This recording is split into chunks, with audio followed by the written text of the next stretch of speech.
Hi, I am at one of the Buddhist monasteries in Brooklyn, New York.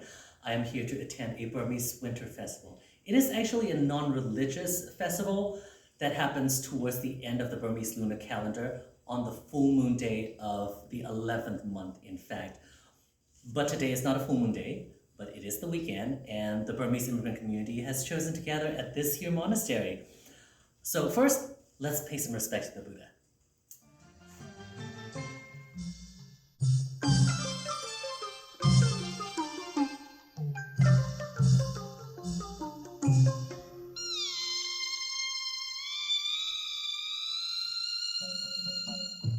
The festival is called Hta-Ma-Nè, which means a festival where we make Hta-Ma-Nè. It's made from sticky rice, peanuts, coconuts, sesame, and oil. And a bunch of men are going to use huge petals to work on it in a large pan. And there are going to be women around making smaller snacks, cheering them on. I saw them lighting the stove earlier, so let's go check it out. I actually have not participated in this festival back in Burma. This is my first time. Some things may be different from what I know about it because in Burma, it is late winter, skies are clear, but it is still chilly. This is a communal activity. But here, it is raining outside, very wet, and we're actually making the food indoors.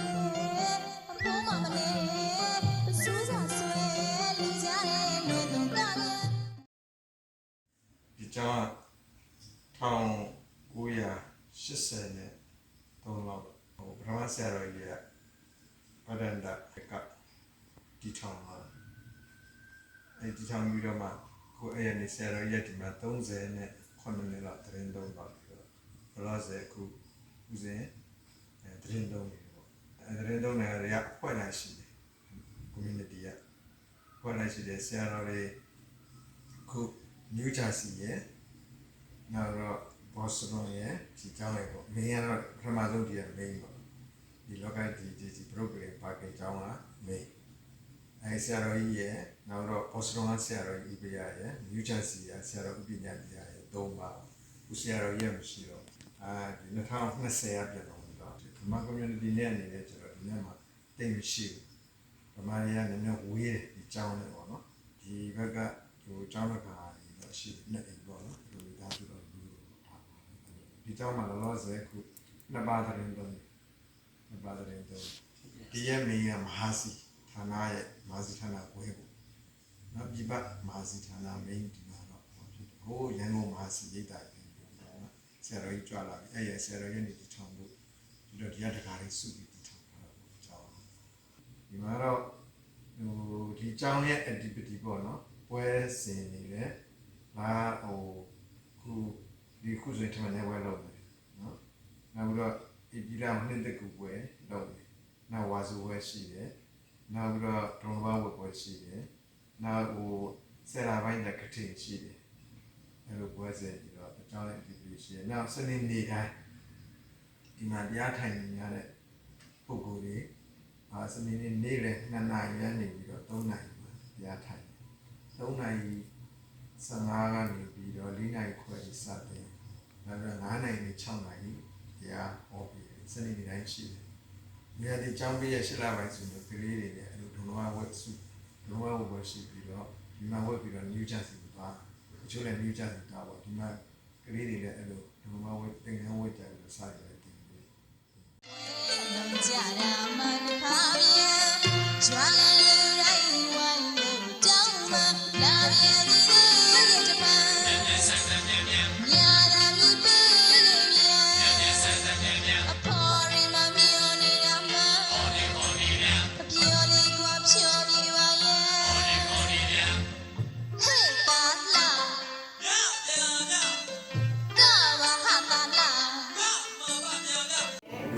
Okay, now we are doing frying the ginger. I also saw you frying some cake. Yes, earlier we fried the coconut. So what kind of oil is this? This is a vegetable oil. So we fry the coconuts and the ginger. And what are the next steps? And then next step is we're going to add the sticky rice. Sticky rice. Okay. Now we are very soon to add the. Now we're adding the salt.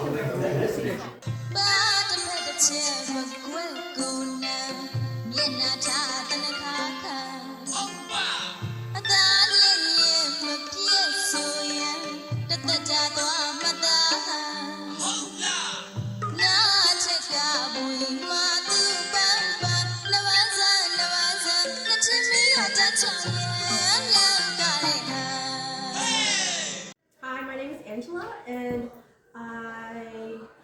I'm a volunteer here at the monastery. How involved I am? My parents and my grandparents have been coming here since before I was born, so we've been doing this for 3 generations. Were you born in the U.S., in New York? Yes, I was born here in the U.S., in New York City, and I've been living here my whole life. Gotcha. So I understand this monastery has programs teaching Burmese language and Buddhist scriptures. Have you been involved in that in your upbringing as well? Yes, so when I was younger, we used to have a lot of children's programming where we would do a lot of scripture and chanting practice. Some of the basics that we do, like at night, those different prayers. We would come here every Sunday with a whole bunch of other kids and we would learn together. Now that we've gotten older, there's other things that we can get involved in. They still have those lessons, of course, but they've become a little more complicated. So you would consider yourself Buddhist? Yes, I would consider myself Buddhist. And do you live in the neighborhood? Yes, I actually live down maybe 3 blocks from here. Oh, so gotcha. Yeah, I come here all the time. And so this is really your community center? Yes. That is wonderful. Yes, my grandparents were one of the founding members here, so they really instilled in me to be part of this community, and they wanted me to sort of develop as a Burmese person in America, alongside me being American. So that was also part of why I'm very involved in this community. So third generation. Third generation. And 50 years of history. 50 years of history, yes. Well, that is really special. Mhm. Congratulations. Thank you. And thank you for being part of Thank this. you.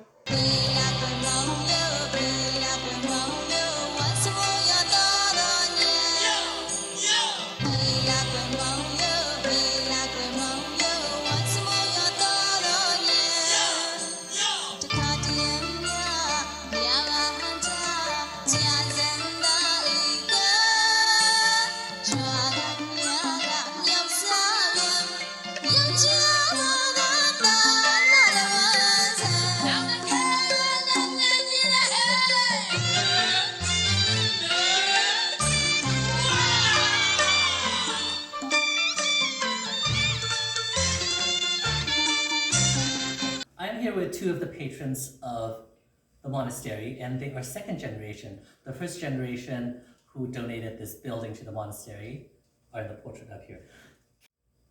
We came to the United States in 1974, and we started our temple in our office on Broome Street in Manhattan. That's when we incorporated the America-Burma Buddhist Association, and from that time on, we started to organize religious festival activities, and maybe 1 or twice a year we started slowly. At that time we had to rent school spaces, but what happened is as time go on, we needed to have a permanent space. Our factory at that time needed a space also. So we were looking for our factory space, which we ended up buying behind this building. So you have a family business where you make tofu.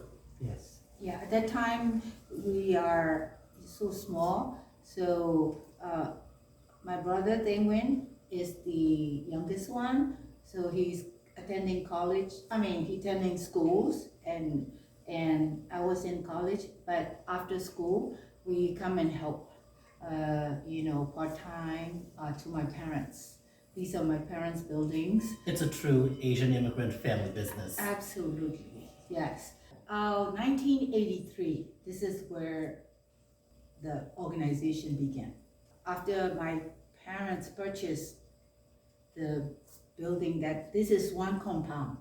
At that time, this is like a meat factory, kind of they have refrigerator and storage area. Every big building, there's five units, quite big. So it wasn't maintained, and my dad has to take care of. Every single thing is wrong in these all buildings. We have to start fixing. The old New York buildings. Yes, Yeah. you know that. Yeah, we didn't have money, but every little thing he has, he put it in, take care of it. Physically, he had to do it. There's not that many Burmese around. Like my brother said, we have to. Money has to come out of our pocket, and we didn't have that much. So physically, we really have to do fixing and stuff like that, And eventually, we have more and more Burmese, and and now you see it's accomplished big time. It's quite a vibrant community. It is. And in traditional knowledge, I know in terms of Hta-Ma-Nè, it's usually men who do most of the manual labor and women gather around and prepare stuff and cheer. But today, I got to participate myself, and your daughter, Angela, was also part of making the food. And it's a joyful communal event. Beginning, these 5 buildings are interconnected. So they have to become their own buildings. Yes. Recently, like a few years, like 3-4 years ago, we got our own the block and lot number for this separate deed. Separate deed. So, but even we got it, there is a connection going on with the sprinkler system from the old from system. previously. So by tomorrow, we're going to have a big construction starting to separate. This is the last thing. Yeah. That is So connected to it's the other everything thing. is almost there. Yeah, Almost there. But I would really say it's been worth the effort over the time, because it's become a place to congregate for the Burmese immigrant Buddhist community. Yeah. And the space looks pristine right now. Even though now that you mentioned, I can see some spots where more things have yet to come in. Of course. And also historically, Buddhist temples and monasteries have been a pillar of Burmese culture and community. In the pre-colonial days, we would go to a monastery to learn how to read and write and get basically primary education. That's what my father done. He learned his basic education in the monastery at his village. So we finished making the main course Hta-Ma-Nè for the festival, and tomorrow is actually the real festival. Today is just mostly preparations, getting together, having a good time, making the food, making preparations. Everybody else is getting ready to make desserts, and I think I'm ready to peace out. I'll be back tomorrow.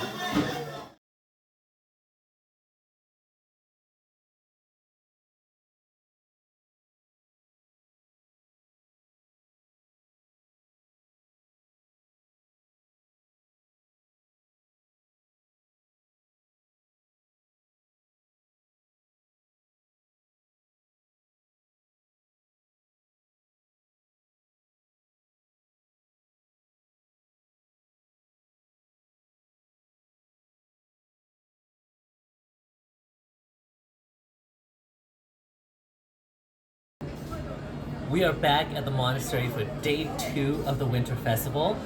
You can hear all the commotion behind me. The monks are on the higher levels. They have passed their second meal of the day. Buddhist monks in the Theravada tradition don't eat past noon. We have noodle soup and some desserts. I've had some noodle soup myself, but I am about to go in for some dessert. Come with me. I'm going to have some. I can have one of each. Spoil me.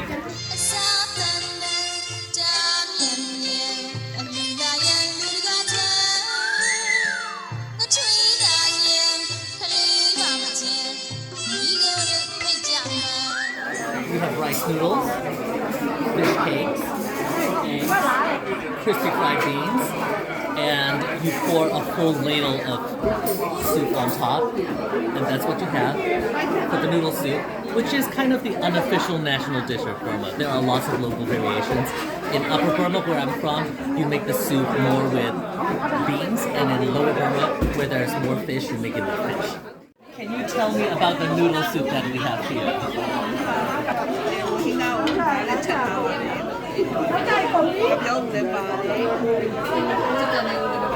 So fish, banana stems, and egg,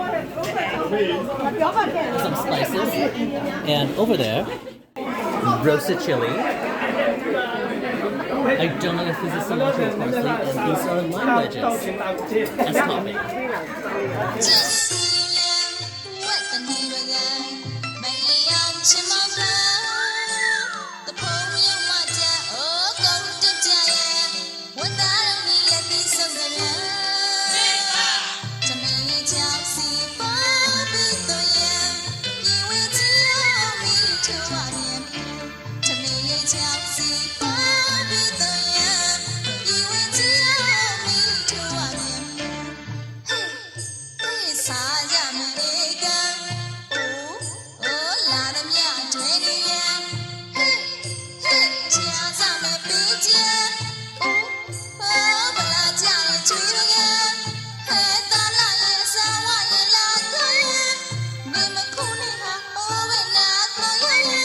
Well, everyone's heading upstairs to hear the sermon from the monks, and I have to head to brunch now.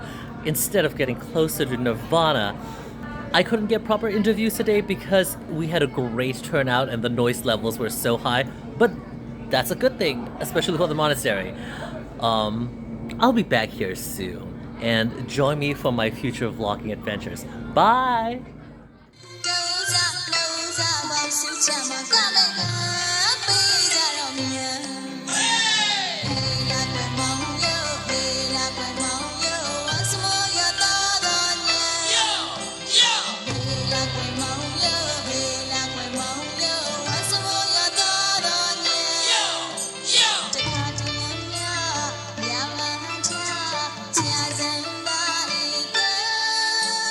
Chua